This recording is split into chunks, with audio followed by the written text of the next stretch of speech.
She's looking for the good life. Cheers. She just felt she had really won the lottery. He's looking for a partner in crime.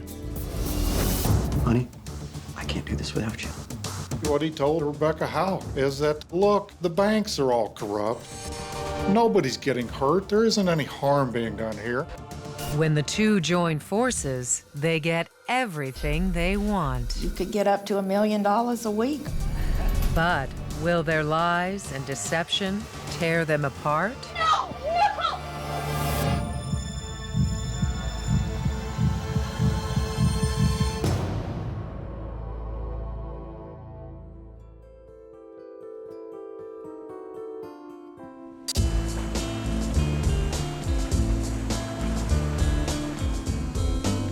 Double divorcee Rebecca Hawk has finally hit the jackpot in the love department. Hey, honey. How's it going down there? Really well. A lot of sun. Her new boyfriend, Matthew Cox, has handed her the good life on a silver platter. He had wealth. He had a very respectable job running a mortgage firm, and he was also an artist. And Matt Cox's generosity even extends to Rebecca's son, Bryce. I know, he's having fun too. Thank you so much. His art covers the walls of his sprawling suburban home. An $80,000 Audi sits in the driveway. And he has a stack of credit cards that Rebecca is encouraged to use regularly to fund non-stop shopping sprees. Matt Cox is giving her everything she needs and wants in life. Oh, wow. Thank you. And after a lifetime of failed relationships and tough times, Rebecca Hawk knows a good thing when she sees it. Or so she thinks.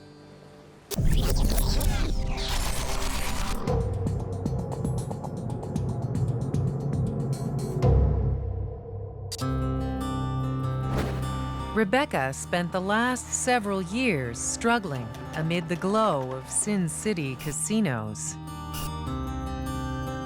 Rebecca had a difficult upbringing. She didn't have very much stability at all. By the time she's 30, she's been married, become a mom, and gotten divorced twice. Single, broke, and unemployed, she decides to leave Vegas for good. She decided to move to Florida and was looking, as part of her fresh start, for a new man. And that's what led her to Match.com on the internet. And who did she bump into on the dating site? Matthew Cox.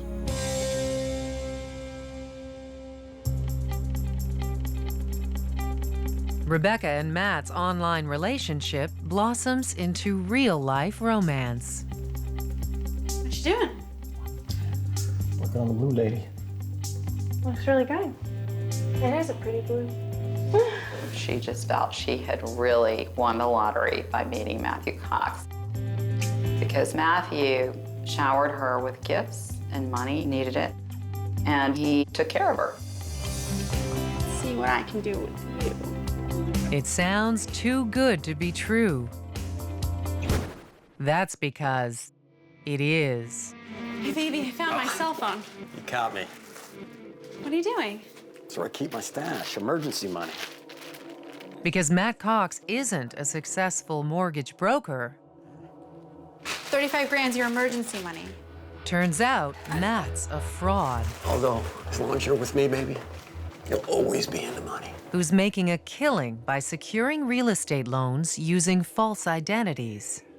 All right, let's go have a good time. It was at the height of the mortgage frenzy when banks were lending out money, like giving out candy to kids. It was so easy to get loans, and certainly Matthew took advantage of all that. A few weeks into the relationship, he comes clean about his shady dealings. Just some things that, happened. Gotta be honest with you, some things that happened in my past. It's cleared up now. I'm on probation. It's a mortgage business. Probation. Yeah. Is what you're doing now legal? What I'm doing now is what everybody else is doing. By this time, she was head over heels in love with Matt. And actually, I think by him fessing up to her, it made her trust him even more. What she doesn't know is that Matt's past is about to catch up with him. Because a local reporter named Jeff Testerman is knocking on doors and asking about shady property deals. Hey, this is Jeff Testerman at the Tampa Bay Times. I was given one address, and that property had been sold for $552,000. Whoa, you're serious? It was a 2-story, 3-unit, falling down apartment building, and it was unfit for human habitation. Have you seen this place? I asked myself, why is a condemned property selling for $552,000? It's because Matt Cox is buying them for next to nothing and filing false appraisal documents to jack up the prices, which he then uses for loan guarantees. When the story hits the papers, Matt panics. What are you doing? Look, we have to go. We have to leave now. If you can get your stuff. Wait, what? Matt's solution is to go on the run. He wants Rebecca to join him and leave her son Bryce in the care of relatives. Don't worry about Bryce. Honey, I can't do this without you. I can't. Rebecca decides motherhood isn't her top priority after all. And Matt rewards her devotion with a display of his own. I know this isn't the best time, and I've wanted to do this for a while.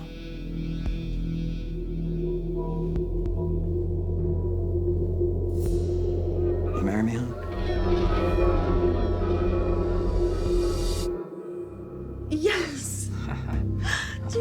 There's no turning back now, and soon Rebecca will throw herself headlong into a life of crime and deception. Before long, Matt asks Rebecca to play her part in his con game. So what I need you to do, I need you to go set up a P.O. box for us tomorrow. P.O. box. Simple. I'll give you a new ID, new name. Yeah.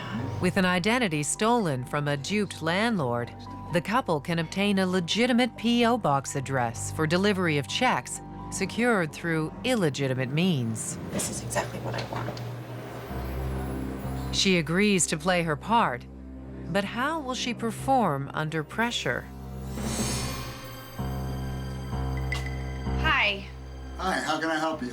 I'd like to open up a post office box. Okay. I just need to see some ID. Of course.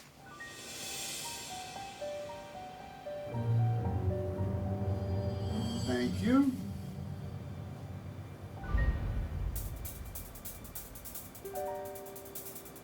Teresa Knight. Yes.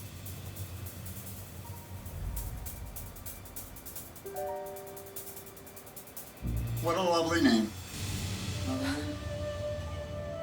She passes the test with flying colors. I think Matt wanted to start her out in a very small way, just to kind of test her, and to also for her to build her own confidence.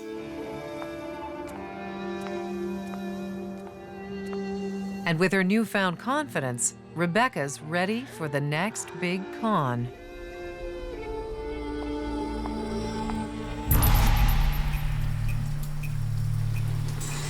Okay, I'm gonna do this quick because I don't want to get soaked, all right? But first, Matt needs to obtain real identities for his fraudulent ventures. Cox took this, frankly, to a higher level. Ask you guys if you want to be part of this census. We're paying $50 for everybody. Put on a tie and grabbed a clipboard and went out on the street to interview homeless guys. Roger. And told them he was doing a census for the Red Cross of the Salvation Army. And what was your last address? And he said, we'll pay you $50, Mr. Homeless Guy, if you'll give us some census information. All right, so I'll tell you what, let me give you guys some money. And, you know, I appreciate what you've done here. And voila. All right, appreciate it. Matt Cox, as the census taker, had obtained somebody's identity that he could now put on a loan application or a deed that would authenticate. Oh my God, that was so easy. With their haul of stolen identities, Matt and Rebecca can hit the ground running. Each time Matt hatches a new scheme, Rebecca fills in the role he needs her to play. Can I help you? I'm here to pick up some title documents. I have all the paperwork filled out, my birth certificate and driver's license. Oh, well, you are prepared. Okay.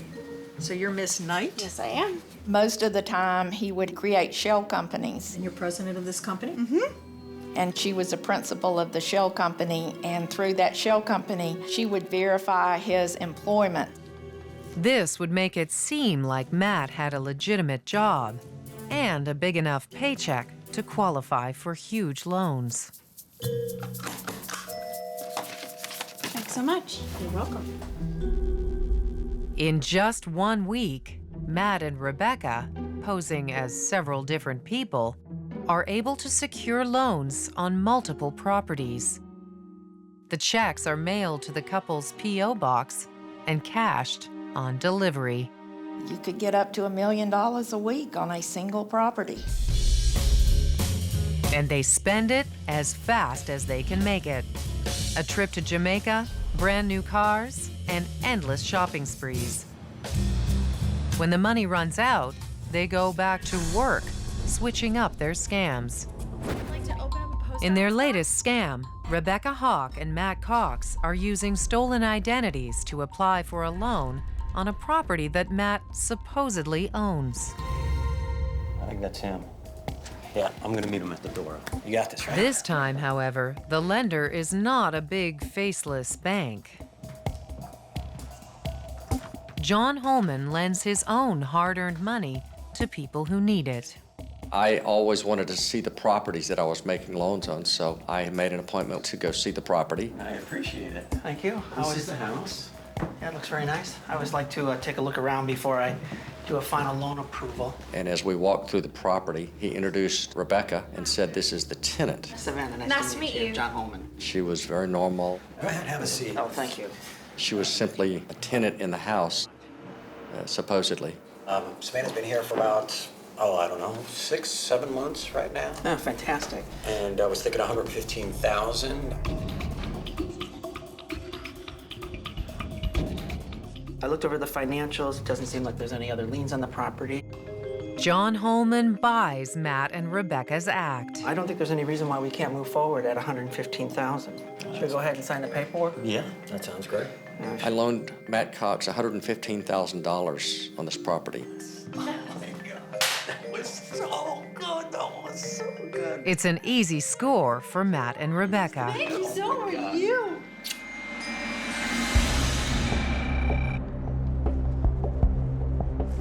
But 1 month after the transaction, Hello, this is John. the lender, John Holman, discovers that a colleague of his also approved a loan for Matt Cox on the exact same house. Right. For $115,000. And that's not all.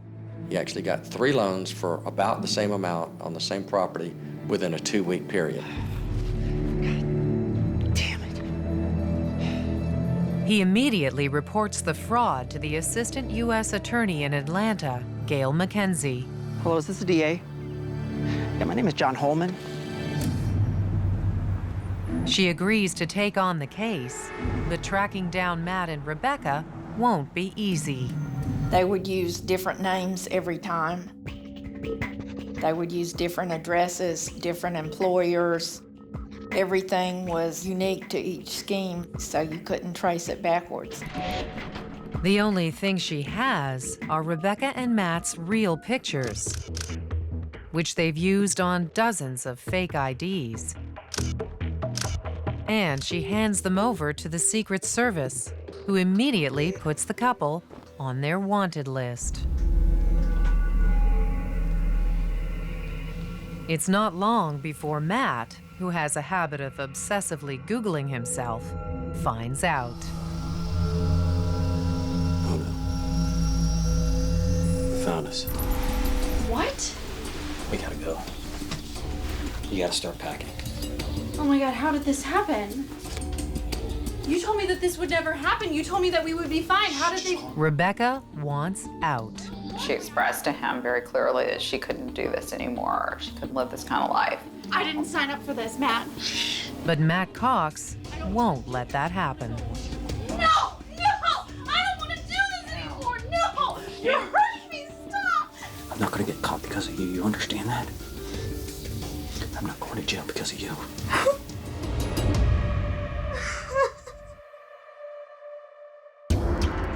It seems Rebecca has fallen for Matt's greatest con yet. It turns out the man she trusted, the man she loved, has been using her for his own profit. Everything that he was and everything that he did was fake. And at the end of the day, Cox would throw you away as quick as he was done with you. And he's done with Rebecca Hawk.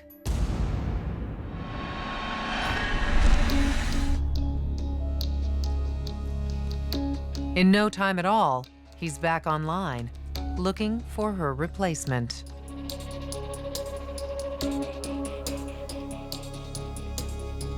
Cox decides, I'm leaving this woman and I'm heading out on my own. Matt!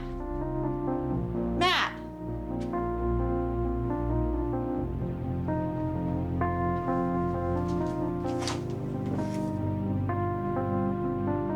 He was gone with all his possessions. He just left. Rebecca Hawk is right back to where she started, single, broke, and struggling. And now she's also wanted by the feds. She's been indicted in Atlanta. She's a fugitive and she's wanted. With the threat of prison time looming on the horizon, and with no intention of turning herself in, Rebecca Hawk picks a new last name and tries to start over again. She takes on a new identity by the name of Hickey. And by night, she's attending bar. By day, is going to cosmetology school. But on March 21st, 2006, her past finally catches up with her. One day she was styling a mannequin's hair in a class. We're looking for Rebecca Hawk. I'm Jill. My name's Allie. Miss Hawk, you're under arrest. Please stand up. And they nabbed her right there in her beauty school class. Hands behind your back, please.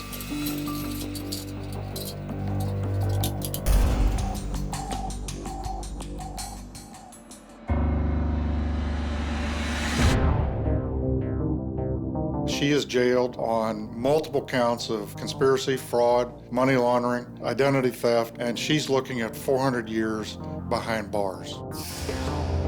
She pleads guilty to charges of conspiracy and bank fraud. Rebecca cooperates with authorities and cuts herself a deal. The government realizes there probably is no better witness to the crimes of Matthew Cox than Rebecca Hawk.